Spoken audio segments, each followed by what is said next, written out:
must have been 15 or 16 years old. I was in the front left bedroom. It was my bedroom at the time in my mom's house, the one she still lives in today on Logan Street in Sulphur. Don't go looking for my mom, okay?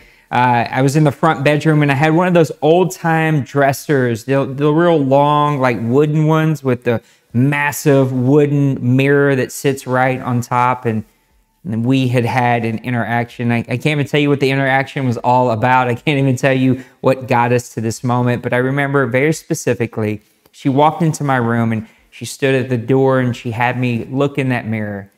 And she says, "Now I want you to look at the person that's looking back at you." And she said, "Do you love the person that's looking back at you?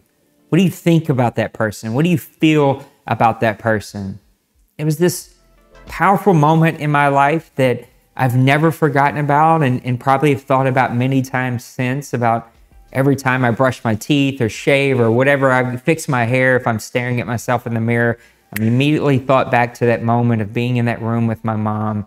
And she asked me the question, "What do you think about the person looking back in the mirror?" Romans chapter 13, Paul writes this really interesting set of verses here that he actually calls back to a couple of verses that you find in Matthew, Mark, Luke, and John. I'm going to call back to Mark.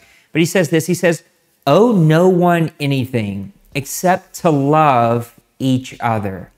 Man, we could just stop right there and just talk about how Paul's like, you don't owe anyone anything. Oh, I'm sorry. You owe them this one thing. You owe them love.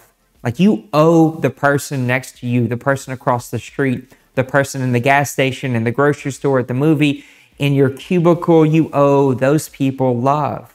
And he says, "For the one who loves another has fulfilled the law." Think about that God fulfilled the law. He paid the complete price of that law because of his love. And Paul is saying, if you love someone, you have fulfilled the law. Paul says, "For the commandments, you shall not commit adultery. You shall not murder. You shall not steal. You shall not covet. For any other commandment are summed up in these words, you shall love your neighbor as yourself. Love does no wrong to a neighbor. Therefore, love is fulfilling the law." He's actually calling back to what Jesus said in Mark chapter 12, verse 31. He says, the greatest two commandments, the first is to love God with all your heart, mind, and soul. And the second is like this, you shall love your neighbor as yourself, for there is no other commandment greater than these. We are commanded to love our neighbors, but that comes easy.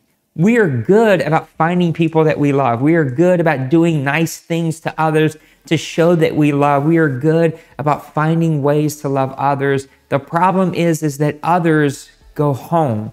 Others leave and you are left there with yourself. And the real issue is that I cannot give to others what I don't have for myself. I'm to love my neighbor as myself. Too many of us look in that same mirror. Maybe it's a proverbial mirror. Maybe you're looking in the mirror right now, and the person that stares back, all you see is hurt and pain and mistakes and failures. You don't necessarily love the person that's looking back at you. You don't even like the person that's looking back at you. And this causes you to sabotage relationships and mess up opportunities and fumble your way through life because at the end of the day, you think you don't deserve it and that you're getting everything that you do deserve and you don't love that person staring back at you. We have to be willing to ask for help. We have to be willing to surround ourselves with people that we are safe enough in that we can say, we need help. I don't love myself. And if I'm ever going to experience the love of a father, the love of God, the love of my Savior, if I'm going to experience it to its truest form, to its utmost impact and capacity, then I've got to start with loving myself because He loves me and He sees me as victorious and delivered and on top of my life and making healthy decisions. I have to see myself that way.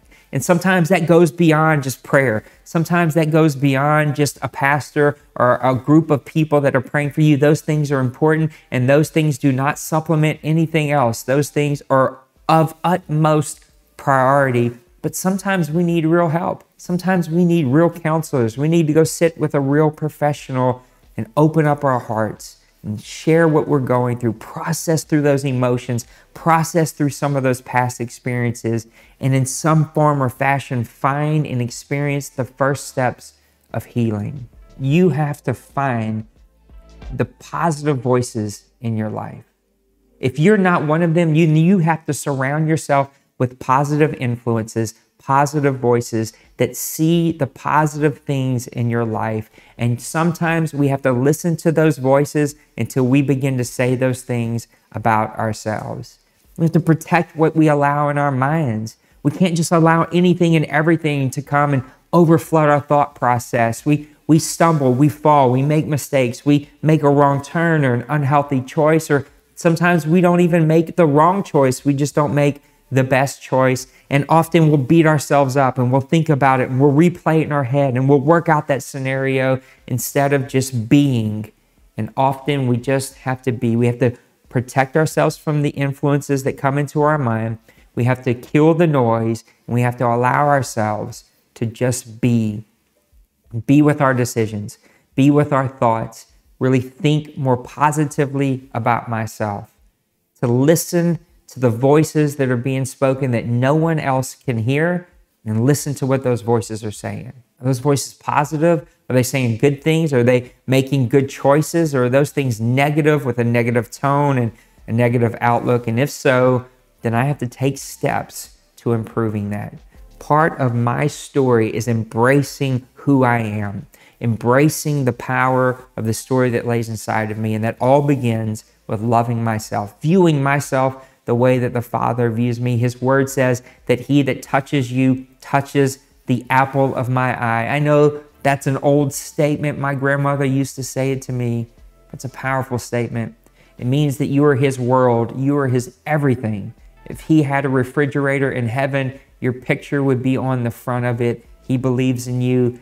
Now it's time for you to believe in you. Take the steps to protect your mind, to embrace who you are, and to love yourself.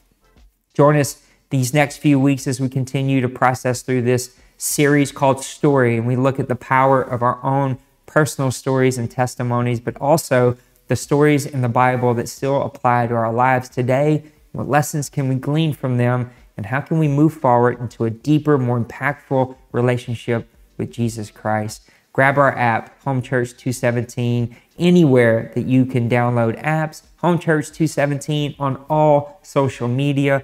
Let us walk alongside of you. Let us be a positive influence in your life as we all embrace who we are and the power of our story. God bless you.